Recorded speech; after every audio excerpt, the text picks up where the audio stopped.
is 20 fresh Cronise 2x4s, fresh off the mill. Well, not really fresh off the mill. We had started on this about 2 months ago. We milled some of it last week, and for whatever reason, we had put off stacking it, but I don't even know why we did because it took us like 5 minutes to do it. Yeah, we got 20 2x4s and then also this 4x6. Now, originally our plan for this was for laths for our roof. That's one of our biggest priorities right now, just getting the roof on the house. We had decided to try to mill all the wood ourselves, but we kind of paused because we noticed there were a bunch of powder post beetles getting inside the lumber. So you can kind of see an example of this right here. And even though we had sprayed it with Boracare, all these holes started forming all over the lumber. And then right after that, the tornado passed through. So this stuff just ended up sitting on the mill for a really long time. And last week we milled it, and we were actually pretty surprised to find out that pretty much just right under that top layer of wood, not much had come through, maybe a couple.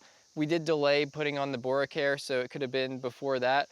But all this stuff actually is still usable. So other than it getting a little bit warped from us not stacking it right in time, we could definitely mill some laths with this. And we've calculated that we need 60 1x4x12s. We could go to Home Depot right now. We're actually gonna go check and see what the price is like. We could just buy the lumber, and it might not be the best lumber ever, and we'd end up spending around $300 to $400 to get all of it and just be done. Now, we don't really know if it's worth it if we should just go to Home Depot and buy the lumber, or if we should mill it ourselves, but we've got tons of logs and we have a sawmill, so why not just try? And if it doesn't work out, we'll just go buy some lumber. We also have some rain coming in this week, and we had rain all weekend. So it's hot and we don't know when it's gonna start raining on us, so we're just gonna see how much we can get done.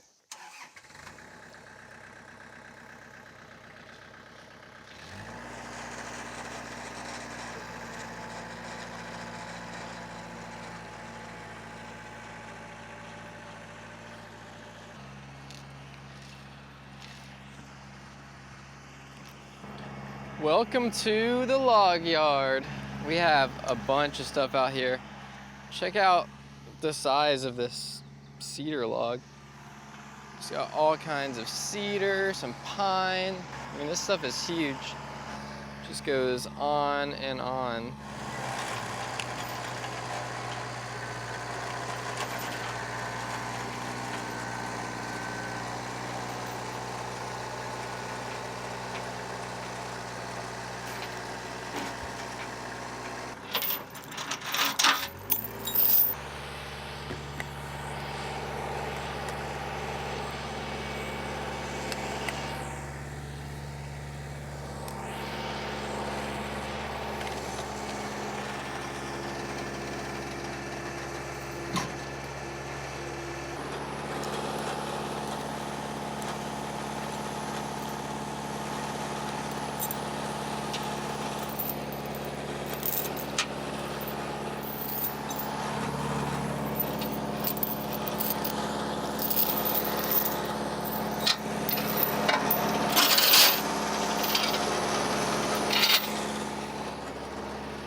Yeah, you're out.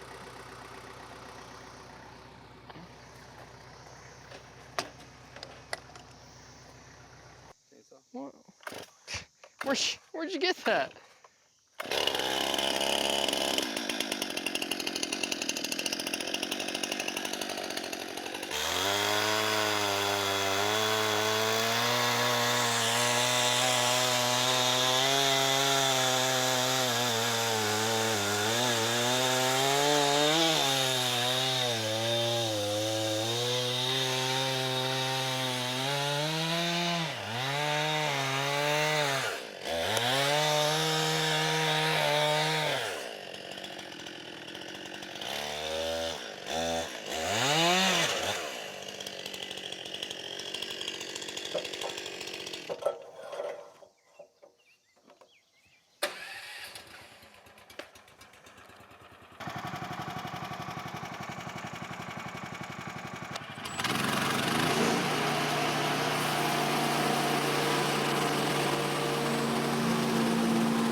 That's kind of crazy. Was it the blade that did that, or?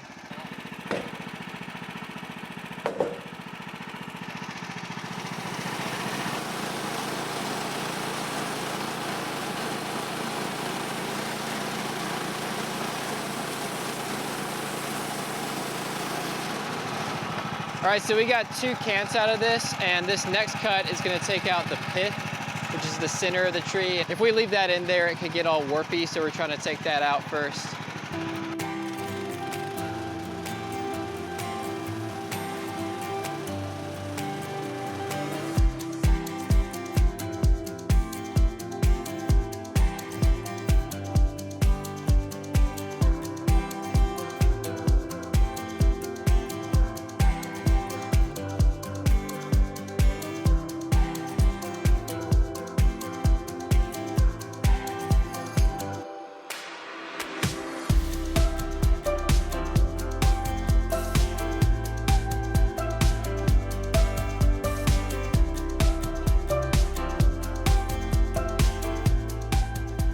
We got our cants all set up, and we're about to be cutting 1x4s. And we kind of debated between if we would do it true to size, like actually 1 inch by 4 inch, or dimensional like you would get at Home Depot or Lowe's.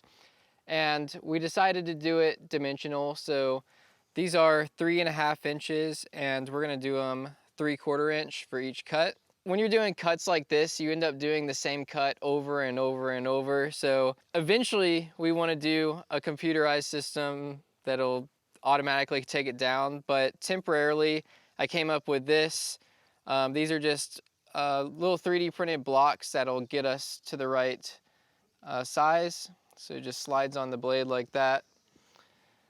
And then you can bring it down, I guess. Yeah, so something like that. And then we know when it hangs over that it's gonna cut 3/4 inch. And I even calculated in the kerf size when I made that, so that should get us there. That helps a lot, so let's go ahead and get started cutting. Wait.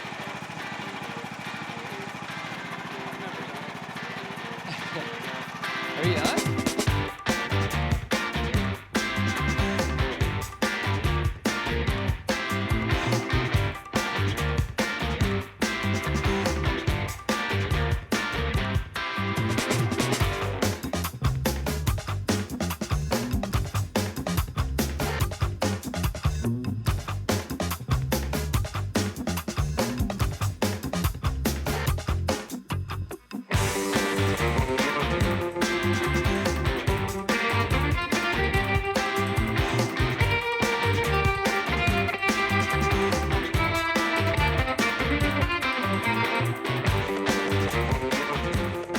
All right, so we got this pile of boards out of that first log, and we got 20 1x4s and then a couple extra boards too.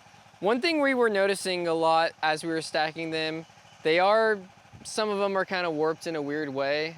And one good point that Dad made is these pines that we have a lot of taper to them. So sometimes when you're milling towards the middle of the tree on one side, it ends up being towards the edge once it gets to the other side of the mill. So it just does some weird stuff with the grain and causes a little bow. This one right here, we left it out of the pile because it had bowed a lot. Kind of an extreme example. So yeah, these definitely aren't perfect. And really, if they dry pretty much straight, it'll be good enough for what we're doing. This will be to hold down the rock wool on the roof and then give us something to screw our metal roof into. But we're gonna have a lot of them, and as long as they're, with a certain amount, it should be good. So yeah, we don't know if they'll work or not, but we're gonna leave them here to dry, and we're gonna go ahead and cut some more wood. But if these don't end up working, we'll just go buy some lumber, and it'll just be a lesson learned. But yeah, we got this other log that we're about to mill. So we are just gonna be doing some more milling today. And by the way, this is gonna be a short week for us. So we're just gonna be doing some milling in this video, but we should be able to get another pile of these out and get pretty much what we need. So one of the things we've mentioned a lot is insects getting into some of our lumber. And here's an example where before we've even cut the log, we have holes in it from carpenter bees. So we don't really know what we're gonna find inside this one, but we learned real quick, nature just has a way of reclaiming things, whether it's insects or mold or vines all over it just taking over. So hopefully we're getting to all this stuff soon enough before it's too late. There's a hole, 1, 2. Yeah, there's holes all over this, so who knows what we'll find inside.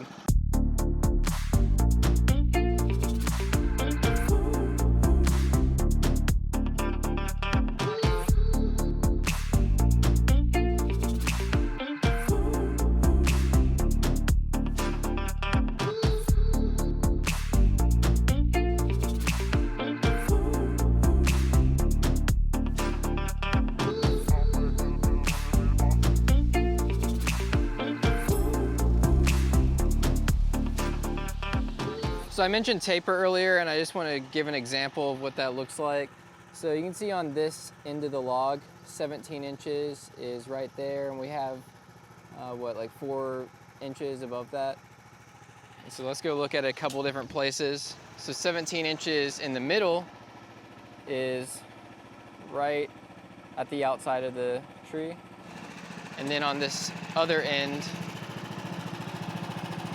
17 is right there.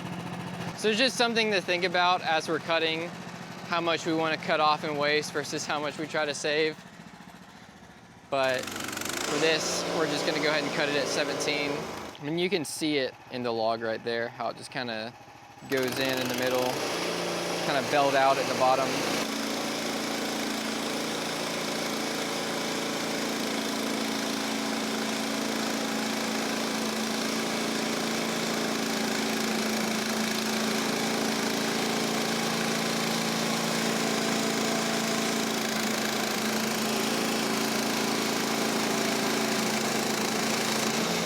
So you can see if you look at this end, it looks like we took off a ton, but that quickly changes. Technically, we could split it up into smaller logs and get a little more out of it, but since we're going for long stuff right now, this is about the best we can do. But yeah, it's still a lot of usable lumber that is inside this though.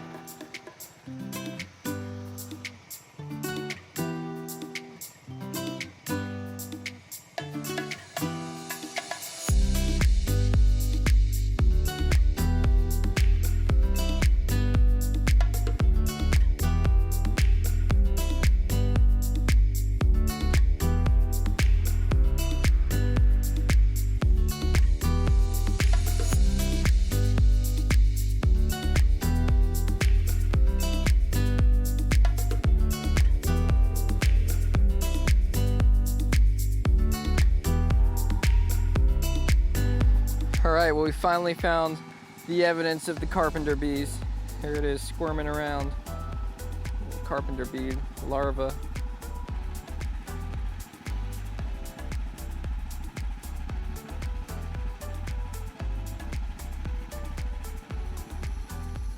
We finished stacking all of our 1x4s, and we went ahead and counted them all up, and we ended up with 44, which is not that bad for just 2 logs that were sitting over in our fields. I mentioned earlier that we need 60 in order to do the roof, so we'll probably end up using a combination of both these and some store-bought lumber in order to make up the difference and finish the roof. So we should be good to go for next week to do that, put down our rock wool comfort board on the roof and use these laths to hold it all down. And then after we have all that down, the metal roof will go on top of that and it'll screw down into these laths. So we're excited to finally get the roof done. We've been thinking about it for a long time. So once we get that done, we're gonna be saved from any leaks and we're just gonna feel so relieved to have it done. Thank you so much to all of you who have liked and subscribed. And also a big thank you to everyone that backs us over on Patreon. Really appreciate your support and we'll see you guys next time.